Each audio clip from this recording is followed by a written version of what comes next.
So yo, what's up, welcome back to another video. This is me Ayush from Nepal. So welcome to my new vlog.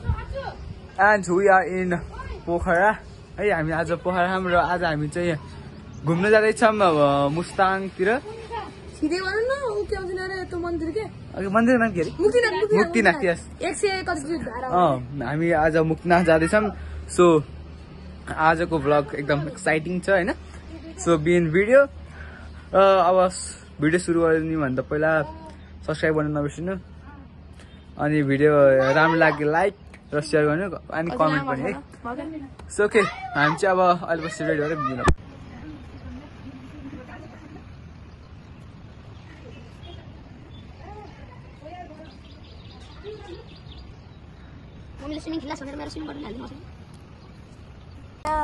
So यहाँ अब होइन photo भइरह र यहाँ एउटा नाचक दिदीले चाहिँ टिकटक गराउँदै हुन्छ होइन.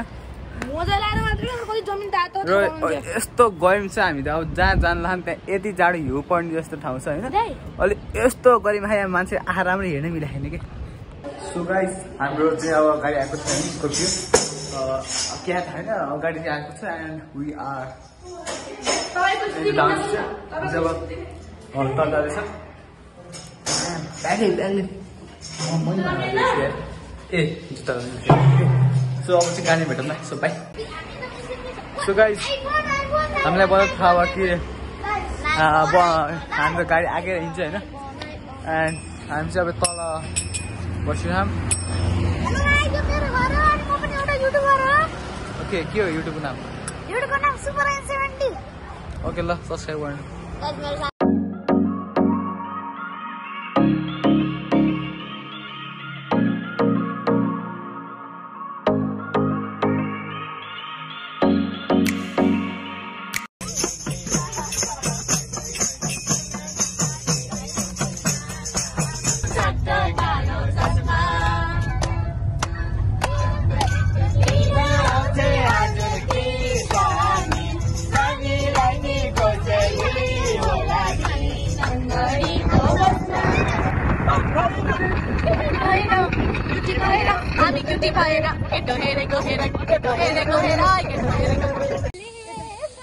सो हामी चाहिँ बागलुङमा अब गाडी चार्ज हुँदैछ. हामी चाहिँ यहाँ झरेको छौँ होइन.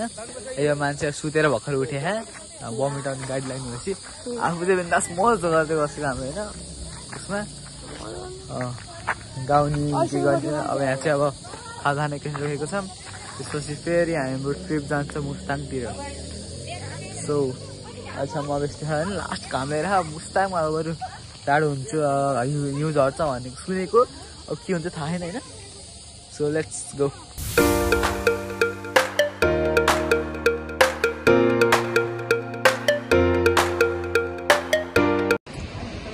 सो गाइज, हामी चाहिँ होइन अब खाजा खाएर चाहिँ निस्केपछि फेरि हामी चाहिँ अब झरेको है. ओके, सो हामी चाहिँ अहिले छौँ झर्नामा. ओके, जाडो छ है. यस्तो हो होइन. यस्तो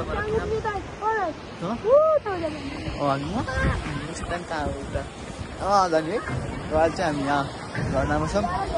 यस्तो फोटोसोटो खिचेर अनि हामी चाहिँ फेरि आफ्नो ट्रिपमा लागिन्छ.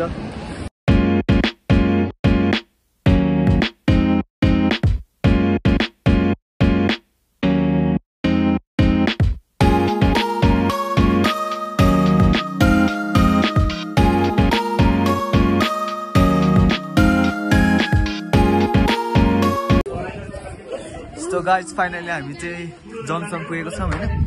And we are in our hotel. होटेलमा चाहिँ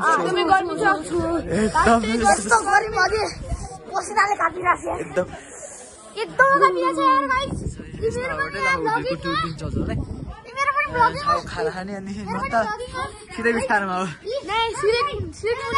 सिरिकमुनि एकदम सिरिकमुनि सिधै ल. सो गाइस, हामी चाहिँ अब होटेलमाथि जाँदैछौँ होइन. एकदम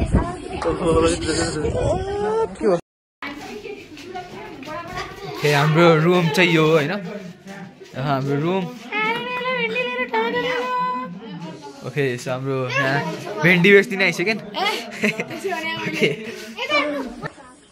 सो गाइस जाडोको त सीमै छैन होइन के भन्दा आउने हजुर भन् ओहो जति त्यो हाम्रो घर थियो त्यहाँ पुसमा जाडो थियो त्यसको त डबल छैन ओहो अझ मुस्ताङ पुगेको छैन अझ भोलिको अर्को भ्लग चाहिँ एकदम राम्रो हुन्छ र भोलिको भ्लग चाहिँ त्यहाँ त हिँड्नु पर्ने